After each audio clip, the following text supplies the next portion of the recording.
પોતાના પતિઓએ કરેલા કૌભાંડનો જે મામલો છે, કોંગ્રેસ કોર્પોરેટર વશરામ સાગઠિયાએ નિશાન સાધ્યું છે। આ કોઈ આક્ષેપ નથી, પરંતુ તેના પુરાવા પણ છે। ભાજપના અનેક કવાભાઈ જાદવભાઈ કૌભાંડો આચરે છે। અધિકારીઓની મિલીભગતથી ચાલે છે આ કૌભાંડો।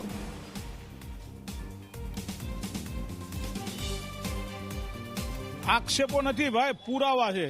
પુરાવા સહિત 20 ક્વાર્ટરના પુરાવા એ ખાલી ગોકુળનગર આવાસ યોજનામાં છે। રાજકોટમાં કેટલી આવાસ યોજનાઓ બની તમને અને મને બધાને ખબર છે। આ એક કવાભાઈ ને જાદવભાઈ નથી, રાજકોટમાં ભાજપમાં આવા કેટલાય કવાભાઈઓ છે જેને દરેક સ્કીમમાં કંઈક ને કંઈક ગોટાળા કર્યા છે।